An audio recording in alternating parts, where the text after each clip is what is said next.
boo duggee sama champ dama lay wér wàccal bi. ma ne génn sama champ laa wax. donc internautes yi comme ni leen ko waxee woon muy mandataire bu Ousmane Sonko ginnaaw bi ñu jotee nouvelle bu jógee ci conseil constitutionnel ñu ne kii di Ousmane Sonko daal nañu invalider li nga xam ne moom mooy candidature am avocat bi di le mandataire également moom moo nekk noonee di ñëw. dakar géej layam géej xuutar géej Badio Camara Macky Sall ça va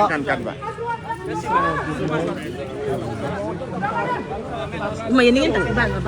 ma. génn leen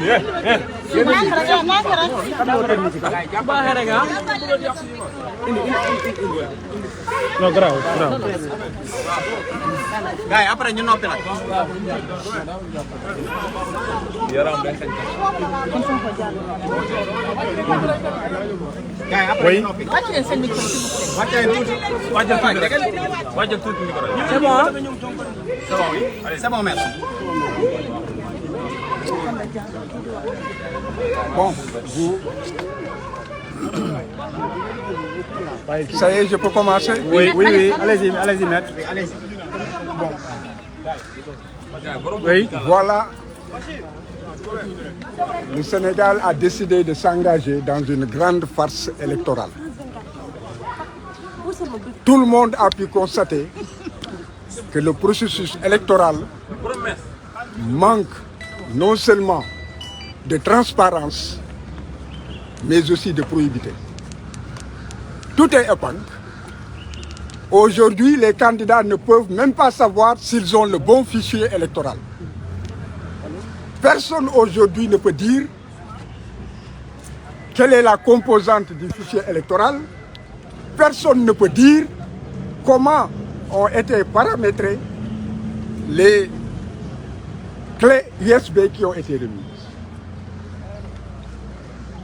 Et ce qui quand même est révoltant, c'est qu'il est prévu par la loi qu'il y a une commission de contrôle des parrainages. En vous référant à la loi, vous verrez que cette commission est composée aussi du représentant du candidat. Et c'est cette commission qui procède à la vérification pour savoir si une candidature est recevable ou irrecevable. Lorsque nous sommes entrés, le président Badio Camara nous a immédiatement notifié le fait que le dossier était incomplet. Cela veut dire que le dossier a été ouvert et exploité en l'absence du mandataire et représentant de Ousmane Sonko, ce qui est une violation flagrante de la loi. On lui a posé la question de savoir si le dossier est incomplet. Qu'est-ce qui pourrait être incomplet? Et la réponse a été que les dossiers ont été reçus, les courriers qui les accompagnaient et les pièces annexées étaient aussi reçues, vérifiées par la commission qui a conclu en ce qu'il manquait en fait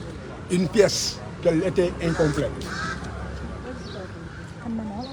Et après, tout est refusé, que le reste nous sera notifié par écrit en temps opportun. La pièce manquante, vous ne connaissez pas? Vous ne m'avez pas écouté. Quand je lui ai posé la question, la réponse a été que tous les courriers et tous les documents qui ont été déposés ont été reçus et exploités par la commission, qui a donc décidé que le dossier était incomplet. Or, cette commission a donc été dans une composition irrégulière parce que la loi prévoit que tout cela, cette vérification, devait se faire en présence du candidat ou du mandataire ou du représentant du mandataire. Donc il est clair que la cascade de violation de la loi ne s'arrête pas et qu'il y a une volonté d'aller vers des élections qui, dès le départ, manquent de transparence et qui, en tout état de cause, ne reflèteront pas la volonté de la nation. Et la communauté nationale et internationale qui m'écoute peut vérifier les dispositions de la loi et elle pourra voir que la commission ne peut pas siéger valablement si, en fait, le représentant du candidat n'est pas, en fait, présent. C'est la raison pour laquelle je pense que l'opinion publique nationale et internationale retiendra que c'est une farce électorale qui a été organisée et qui continue d'être organisée. Ce que nous comptons faire, nous le savons, nous ferons les recours prévus par la loi, nous resterons dans la légalité, mais dans tout état de cause, la souveraineté populaire s'exprimera. Je vous remercie.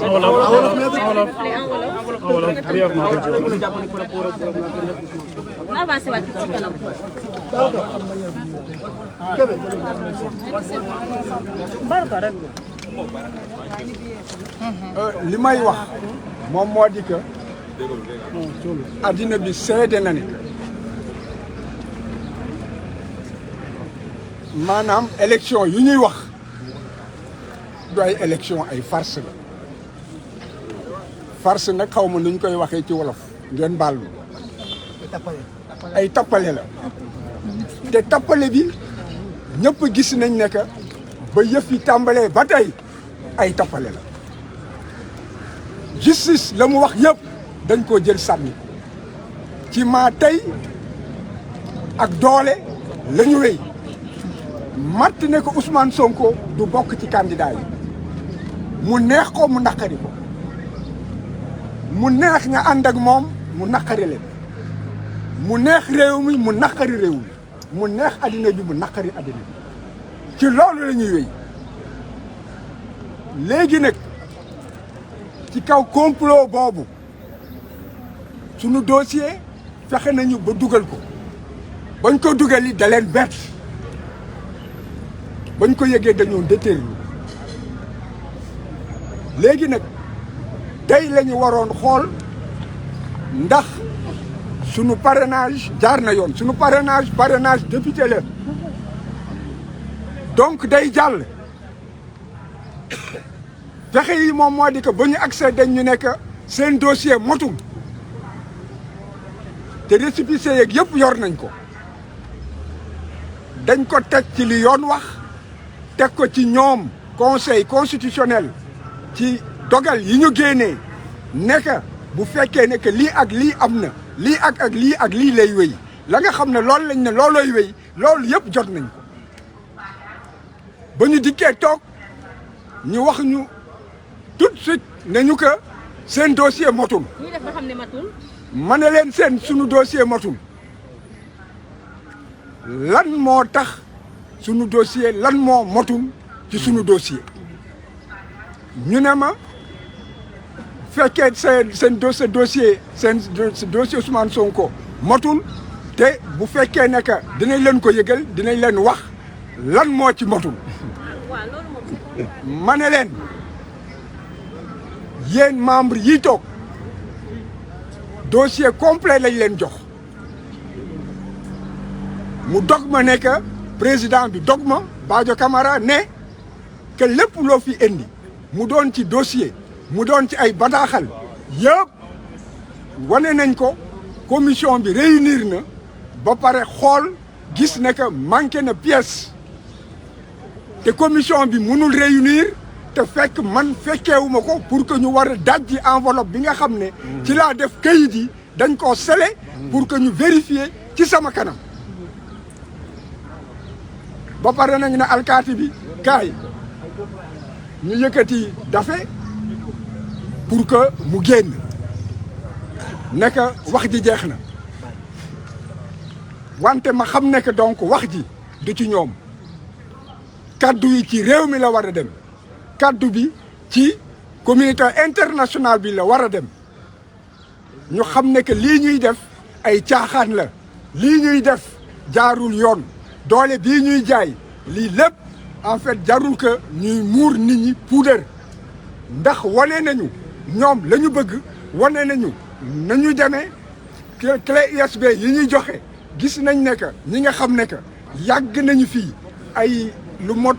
ñaar fukki at fanweeri at ñu ngi ci ay élection ñu ngi seeni nit rejeté nañ ko parce que dañu naan que clé yi kenn liiru ko clé yi kenn amul fii ko kenn mënul waat nekk clé bi ñu la jox fichier bi conseil constitutionnel yor boobu clé moom lañ la jox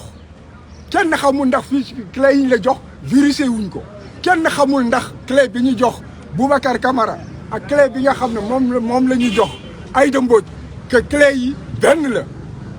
alors que lépp dafa war a leer mu leer nañ mel ni seetu nit ñi xam la ñuy def xam fa ñu teg seen tànk xam lañ leen laaj ñu mën cee ñu mën cee jaar wante ba tey ji dara leerul lépp jéegoog jéego la jéego boo jéegi ñu génnee dara tegaat gàllankoor sa kaw boo fexee ba jàll ko ñu génnewaat beneen daal gàllankoor ay tappale élection la. motif. nee nañ duñ ko wax alors que la manqué sama dossier amuñu droit ubbi dossier bi te man fekkeewuma ko ñu ubbi ko sama kanam li ñu war a def moom moo di ko foog addina bi xam li xew doole ba ñuy jaay te xam ne que loolu dañ ko fas yéene continuer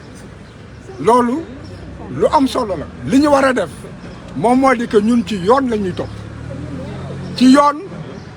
li nga xam ne moom moo ñuul ci soow mi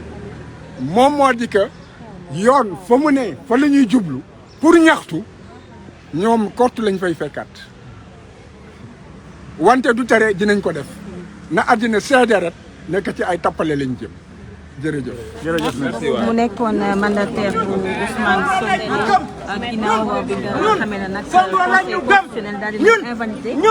candidature daal ne li ko waral moom mooy dossier bu incomplet loolu moo tax moom mën na noonu nag daal muy maître Clédor nekk également le mandataire de Ousmane Sonko kon ñu mën a jàpp nag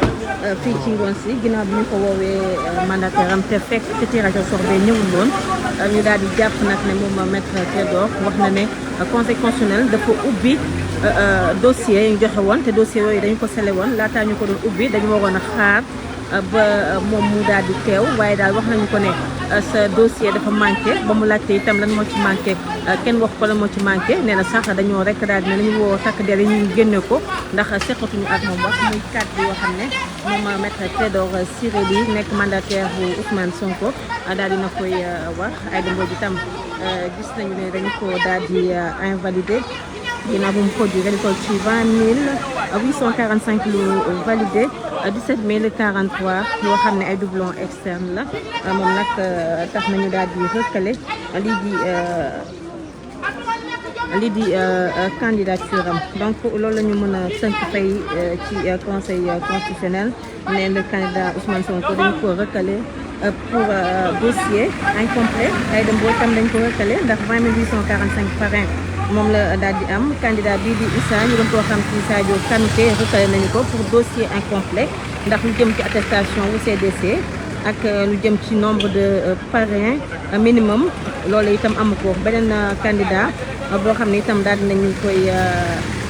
recalé mooy Ibou Tamia Silla bu diisoo 2024 Sénégal naat recalé nañu ko ndaxte li mu validé mooy 1068 parrains 1648 doublons externes mandataire bu Amsatou Sow Sidibé également daal dinay wax Thierno Alassane Sall dem ci deuxième tour moom validé na 30 766 ak 28 001 doublons candidat bi di Amadou Ly Akile deuxième tour la daal di dem validé na lu toll ci 25 000 parrains 30 000 doublons externes nag moom la daal di am sànq gis ngeen mandataire am kàddu yi nga xam daal na koy wax moom ak Ndaw Boisco Sène dañu ko recalé mi ngi validé 1246 parrains 41 748 doublons externes la am Mansour Ndiaye itam di président bu Union pour la démocratie et la réforme UDR moom recalé nañu ko 1578 parrains lu am teg ci 25 318 doublons Abdoulaye Madi Ndiaye mi doon candidat bi résisté woon moom itam bind na requête jagleel ko kii di conseil constitutionnel le mandataire du candidat Ibrahima Sissoko itam moom ginnaaw bi ñu ko recalé daal dina ñëw wax ak ñi fi nekkoon candidat bi di Bougane Gueye Dany bu Gëm Sa Bopp deuxième tour la dem validé na près de 26 000 parrains avec 29 000 doublons externes dégg nañu itam sànq mandataire am daal di wax keneen itam di capitaine Dièye moom itam finalement dañu ko daal di recalé également maître Moussa Diop itam daal dinañu koy recalé ginnaaw bi ñu waxee ne itam la jóge ca CDC muy këyit boobu di firndeel na fay na caution moom tamit andiwuñu ko Ibrahima Sissoko bokk na ci ñu njëkk recalé tey jii mandataire am naam sax mujjewul ñëw def déclaration kon loolu la ñu mën a tënk fii ci conseil constitutionnel dinañu gën a ñëw ci yaatal ci ñi nga xam ne boobaak léegi validé nañ leen ñi ñu recalé ak ñi nga xam ne war nañoo def ay régularisation bu ko defee ñu ànd ci waat ak yéen